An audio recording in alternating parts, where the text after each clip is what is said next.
내가 누구이기에 하나님을 능히 맡겠느냐입니다.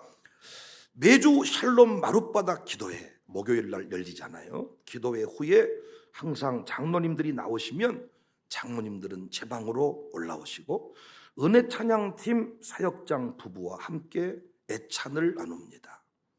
참여하신 여러 목사님들은 백정성 목사님 외에 우리 김경 전사님이 섬겨주시고 이렇게 잘 서로 분야를 나누어서 애찬을 이렇게 나누는데, 그 애찬을 나누고 나서 또 애찬을 나누면서 다시 부흥회가 열릴 때가 많아요. 지난주에는 친구 목사 한 사람도 동석을 했는데 역시 많은 얘기들을 나눴습니다. 근데 이번 주에는, 지난주에는 교회 정치에 관한 이야기가 나왔어요. 교회 정치. 분쟁이 있을 때 경험하는 노예 정치, 교회 정치, 총회 정치에 대한 경험담을 나누는 자리였습니다. 교회가 분쟁이 일어나면 불가피하게 장로님들과 그 교회를 책임지는 사람들이 법을 공부하게 돼요. 이렇게 교회가 평안하면 법이 상관이 없어. 말씀대로 잘 은혜 받고 가면 되는데, 분쟁이 일어나면 교회 헌법을, 총회 헌법을 들고 공부를 하기 시작하는 거예요. 그러면서 노예를 출입하고 총회를 출입하게 돼요. 그런데 노예 총회에 가서 목사님들과 이 정치하는 분들을 만나보면 이게 여러분 실망스러워요. 이걸 한 몇 개월 해버리면 신앙이 다 사라져버린 그런 느낌입니다. 강대상에서 만난 목사님하고 노예에서 싸우시는 목사님들, 그리고 어떤 그 분쟁을 수습해가는 그 과정 속에서 보니까 어쩔 수 없이 그분도 인간이에요. 그런데 우리 모두의 공통된 고백은, 대단한 정치인이 아무리 불법을 저지르고 온갖 수단을 다 동원해서 별짓을 다 해도 결국 교회는 하나님의 뜻대로 움직인다. 이걸 우리 모두가 다 고백하게 됐어요. 목사가 들어가고 나가고 이 모든 과정들 다 정치인들이 막 변호사를 동원하고 별일을 다 하고 PD를 부르고 뭘 해도 교회는 하나님의 뜻대로 움직인다. 정말 예수님이 말씀하신 그대로입니다. 촛대의 비밀이고 별의 비밀입니다. 인간의 그 계획 속에서 이해되지 않는, 인간의 그 수준에서 이해되지 않는 것들이 많아요. 황제 입장에서 기독교인들 하나 없애는 게 뭐가 문제야? 그런데 없어지지를 않아. 끝내 교회가 이겼습니다. 이게 촛대의 비밀, 별의 비밀. 전능하신 하나님께서 주의 종들을 오른손으로 붙잡고 있다. 촛대 사이를 거니시면서 불꽃 같은 눈으로 감찰하신다. 음부의 권세가 감히 이기지 못한다. 할렐루야. 오늘 본문은 베드로가 비난받는 모습으로 시작이 돼요. 베드로가 그 교회 구성원들로부터 안 좋은 소리를 듣는 것입니다. 1절 이하를 보겠습니다. 유대에 있는 사도들과 형제들이 이방인들도 하나님 말씀 받았다함을 들었더니 베드로가 예루살렘에 올라갔을 때에 할례자들이 비난하여 이르되 내가 무할례자의 집에 들어가 함께 먹었다 하니, 이에 베드로가 그에 따른 변증을 시작합니다. 4절, 베드로가 그들에게 이 일을 차례로 설명하여, 베드로는 자신을 비판하는 다른 사도들과 제자들에게 신경질을 내거나 서운한 감정을 내비치지 않았습니다.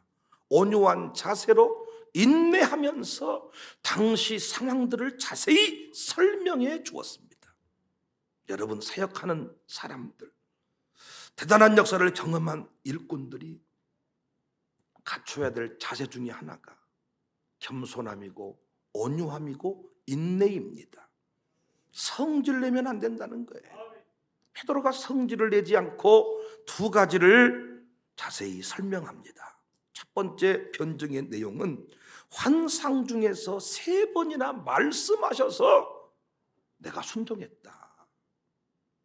5절 이르되 내가 욥바시에서 기도할 때에 황홀한 중에 환상을 보니 큰 보자기 같은 그릇이 내 귀에 매어 하늘로부터 내리어 내 앞까지 트리우어지거늘 10절 이런 일이 3번이 있은 후에 모든 것이 다시 하늘로 끌어올려 갔다. 내가 마음대로 한 게 아니고 환상이 내게 보여졌다. 두 번째 변증 내용은 자신 외에도 6명이나 더 성령이 역사하시는 그 현장을 목격했다. 이방인들에게 성령이 부어지는 사건을 목격했다고 변증합니다. 11절 이하를 보세요. 마침 3사람이 내가 유숙한 집 앞에 서 있으니 가이사라에서 내게로 보낸 사람이라. 성령이 내게 명하사 아무 의심 말고 함께 가라 하시매 이 6 형제도 나와 함께 가서 그 사람의 집에 들어가니. 15절 내가 말을 시작할 때 성령이 그들에게 임하시기를 처음 우리에게 하신 것과 같이 하는지라. 여러분, 이방인들에게도 성령이 임하신 사건을 몇 명이 본 거예요? 몇 명이 본 거예요? 그렇지, 7명이 본 거죠. 베드로 외에 6명이나 더 갔으니까. 이게 왜 중요하냐? 당시 로마 통용법에 의하면 법정에 나갈 때는 2사람이 나가야 돼요. 그래서 우리가 유대인들 그 숫자 개념을 얘기할 때 2는 법적 증인수다, 이런 말 들어봤을 거예요. 그런데 어떤 사건에 대해서 입증을 하고 역사적으로 확정을 하려면 최소한 7명의 이 사람이 그 자리에 동석을 해야 돼요. 그런데 하나님은 정확하게 7명을 예비해 뒀어요. 이 모든 상황을 변증하면서 베드로가 내가 누구이기에 하나님을 능히 맡겠느냐, 내가 누구이기에 하나님을 능히 맡겠느냐. 17절 그런즉 하나님이 우리가 주 예수 그리스도를 믿을 때에 주신 것과 같은 선물을 그들에게도 주셨으니 같이 말씀받아요. 내가 누구이기에 하나님을 능히 맡겠느냐 하더라. 주역이 운행하시네. 베드로가 아마 이 노래 알았으면 부르지 않았을까? 어찌 내가 그분의 능력을 막을 수가 있겠느냐. 주역이 운행하시네. 큰 길을 만드시는 주. 내가 누구이기에 하나님을 능히 막을 수 있겠느냐. 성령께서 예루살렘 교회에 주시는 메시지는 분명했습니다. 이제 교회는 달라져야 된다. 이 모든 사건을 통해서 성령께서 주시는 메시지가 있었어요. 성령이 주시는 메시지, 성령께서 요구하시는 변화는 첫째로 편견의 벽을 허물어라. 편견의 벽을 허물어라. 왜 그건 오늘 안 써주네요, 대지가. 이상한 목사님이 기분이 좋아해 써주고 그랬습니다. 요구하는 변화, 첫 번째, 편견의 벽을 허물어라. 하나님 나라는 누구든지 다 주인공입니다. 어린이도 늙은이도 유대인도 이방인도 부자도 빈자도 다 주인공입니다. 그런데 여전히 예루살렘 교회 안에는 편견들이 있었어요. 이방인은 안 된다. 그래서 베드로가 무할레자의 집에 들어갔다고 그들을 비난했습니다. 여전히 오늘날 교회 안에도 이런 편견들이 존재할 수 있습니다. 이를테면 어린이는 안 된다는 거예요. 어린이는 새벽 예배 못 드린다. 작년 설교 말씀 못 알아먹는다. 우리 교회 와서 한 번만 봤으면 좋겠어요. 어린이가 과연 못 알아먹는지. 이번에도 계시록 공부 끝나고 나서 시험 점수 한번 비교해 봅시다. 안수 집사 아버지하고 아들하고 누가 더 점수가 많이 나오는가. 어린이는 안 된다니요. 늙어서는 안 된다니요. 우리 교회 와서 한 번만 봤으면 좋겠어요. 우리 늙기쁨 요양원에 와서 한 번만 예배 드리는 장면을 봤으면 좋겠어요. 가난해서 안 된다고요? 우리 교회 와서 봤으면 좋겠어요. 우리는 가난한 자들의 공동체, 큰 길을 만드시는 주, 새 일을 이루시는 주. 아주 환장합니다. 우리가 아주. 시골이는 안 된다고요? 우리 교회 왔으면 좋겠어. 우리 교회는 도시인데 시골이야. 5분만 나가면 논이야. 내가 광주야, 시골이야. 이게 시골이라 안 된다. 감사하게도 광주청사교회는 오래전에 이 편견의 벽을 허물었습니다. 그래서 통합 공동체를 이룰 수 있었습니다. 최근에는 지역 경계를 넘어서고 있습니다. 우리 아들, 딸들의 유학길을 여시면서 샬롬 스쿨의 천국의 유학생들을 보내주고 계십니다. 마룻바닥 기도회를 통하여 전국의 기독군들을 만나게 하고 있습니다.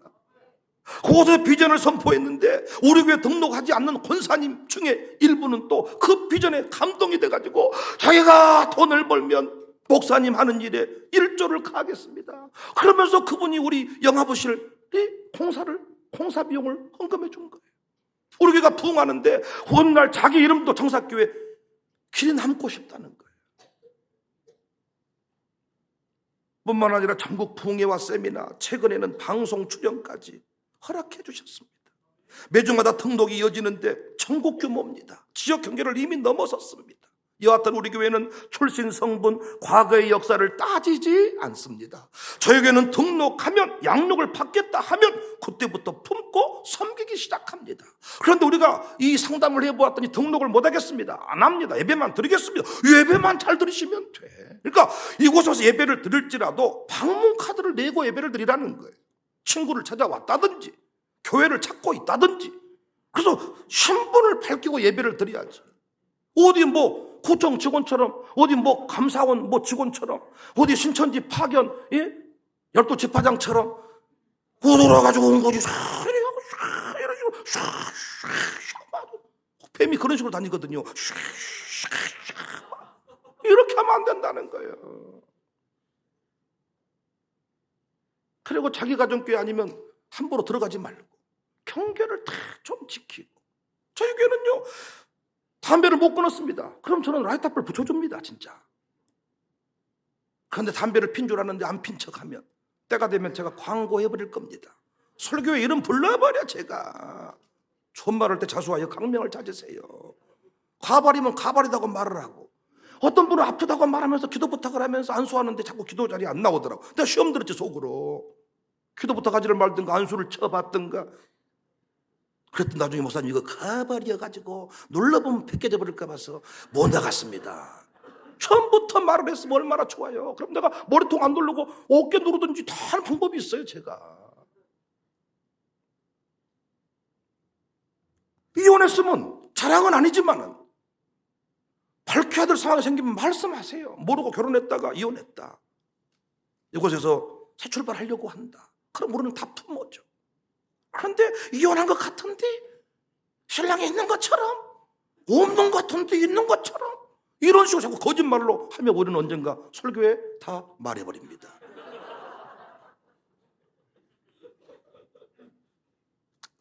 우리 교회는 역사를 따지지를 않아요. 어린이나 장년 따지지 않습니다. 아프다 하면 저희 교회는 살려냅니다. 무너지면 이렇게 세워줍니다. 지난 수요일에 잠언서를 통해서 친구의 얼굴을 빛나게 하는 원리를 공부했어요. 어떻게 사람을 세울 수 있냐. 무화과 나무 열매를 따먹기 위해 무화과 나무를 지키는 농부와 같아야 되고, 주인으로 인정받아서 영광을 얻는 종과 같아야 된다. 주인을 시종드는 종과 같아야 된다. 최선을 다해 섬기고 받들 때 한 영혼이 세워진다. 성령께서는 예루살렘 교회를 향해 분명히 메시지를 던졌습니다. 편견의 벽을 허물어라. 베드로도 스스로 이 역사 가운데 편견의 벽이 허물어졌어요. 이방인에게도 성령님은 역사하신다. 어린이에게도 성령님은 역사하신다. 노인네에게도 성령님은 역사하신다. 빈자에게도 역사하신다. 할렐루야. 편견의 벽을 허무시기를 바랍니다. 우리 교회 통합 공동체 모습이 너무 아름다워요. 이 공동체 모습이 더욱 확대되어지기를 바랍니다. 요구되는 변화는 두 번째, 성령이 말씀하시면 무조건 확실히 순종하라는 거예요. 베드로의 고백을 가슴에 새겨야 합니다. 내가 누구이기에 하나님을 능히 받겠느냐. 큰 일을 행하시는 주, 어둠 속에 길을 만드시는 주, 내가 누구이기에 하나님을 능히 맡겠느냐. 그런데 이 시대에 많은 교회들이 하나님을 막아버린다는 거예요. 성령님의 역사를 제한해버려요. 그래서 확장의 역사가 일어나지를 않아요. 코로나가 문제가 아닙니다. 항상 시대마다 전염병은 있어 왔습니다. 앞으로 전염병은 계속 있을 것입니다. 시대마다 적그리스도는 있었습니다. 교회를 향한 비방도 있었습니다. 그때마다 하나님은 계시하셨고 애언의 말씀을 주셨습니다. 그때마다 교회를 불꽃 같은 눈으로 지키시면서 오른손으로 붙들어 주셨습니다. 성령은 교회들에게 말씀을 했습니다. 여러분, 재난의 때 우리에게 필요한 것은 성령이 교회들에게 하시는 말씀을 듣는 거예요. 무조건 들으시기를 바랍니다. 성경은 어제도 말씀하셨고 오늘 또 말씀하셨습니다. 베드로에게도 말씀하셨고 고넬료에게도 말씀하셨어요. 여기 있는 백목사에게도 말씀하셨고 장로님들에게도 말씀하셨어요. 그래서 백윤영과 유성동이 만나게 된 거예요. 처음에 제가 청빙받은 과정, 성령께서 이 교회 가라고 하셨고 청빙 원장 장로님에게 저를 보여주시더니 감동을 주셨고, 성령께서 임세당 회장 목사님이 묻습니다. 아니 부목사보다 못한 생활 형편을 이곳에서 요구하는데, 제시하는데 어떻게 좋은 환경 내려두고 이런 교회에 오시려고 합니까? 성령께서 하라고 합니다. 목사님이라면 거기에 대해서 더 이상 말이 없지요. 왜 58동 이력서가 있었는데 여기 있는 그 조건에도 맞지 않는 백목사를 청빙하게 되었습니까? 성령께서 말씀하셨습니다. 베드로도 고넬료도 백목사도 여러분도 성령의 감동을 듣고 순종한다는 게 쉬운 게 아니잖아요. 그런데 순종하니 확장이 일어났어요. 제가 35살에 이 교회를 부임해서 목회를 하면서 가장 먼저 훈련받은 일은 성령의 음성대로 하라. 성령의 음성대로. 쉬운 일이 아니었습니다. 지금이야 우리에게 훈련돼서 그 일에 박수를 받지만은 그때 참 그 일이 쉽지 않습니다. 그러나 도전했습니다. 노력했습니다. 기도하면서 그 뜻을 받들었습니다. 그랬더니 하는 일마다 탁월했습니다. 우리가 노래했던 것처럼 주역이 운행하시네. 주역이 역사하시네. 큰 길을 만드시는 주, 큰 기적을 행하시는 주, 그는 나의 하나님. 약속을 지키시는 주, 어둠 속에 빛이 되시는 주, 그는 나의 하나님. 노래를 잘하면 솔로로 부르고 올렸다 내렸다 부르고 중간으로 부르고 막 돌려버리고 싶은데 이게 안 돼요. 이게 안 돼. 아주 끼는 있는데 재능은 없고, 저쪽은 재능들이 있는데 끼들이 없고, 이런 감동이 막, 왜 순종을 해본 적이 별로 없어. 그래서 순종을 하면 큰 기적을 만드시는 주, 막 그는 나의 하나님이시도다. 이 교회는 하나님이 이끄시는 도다. 하나님을 누가 막을 수 있겠느냐. 그런데 이 시대는 방해가 막아버린다는 거예요. 막아버린다는 거예요. 2022년 청지기를 오늘 임명합니다. 부디 이 일꾼들이, 이 청지기들이 하나님을 막지 않기를 원합니다. 성령을 근심시키지 말고, 성령을 해방하지 말고, 편견을 내려놓고, 경험을 내려놓고, 세상 전문가들의 말보다 성령의 음성을 붙드시기를 바랍니다. 베드로의 고백을 가슴에 새기세요. 내가 누구이기에 하나님을 맡겠습니까? 내가 누구이기에 하나님을 맡겠습니까? 주역이 운행하시네. 주역이 임재하시네. 나 경배해. 엎드릴 뿐입니다. 주님이 일하실 겁니다. 2021년도도 기적 큰 길을 만드시는 주. 할렐루야. 주님이 이루신 일도 우리는 봤잖아요. 제가 타고내서, 우리 당회원들만 타고내서가 아닙니다. 우리 모두가 순종, 성령님이 감동했습니다. 성령님이 말씀하셨습니다. 거기에 대해서 아멘. 여러분도 아멘. 그래서 이 자리까지 왔습니다. 2022년 청지기들, 내가 누구이기에 하나님을 능히 맡겠습니까? 성령을 해방하지 않겠습니다. 성령을 근심시키지 않겠습니다. 이런 고백 넘쳐나기를 주의 이름으로 축복합니다.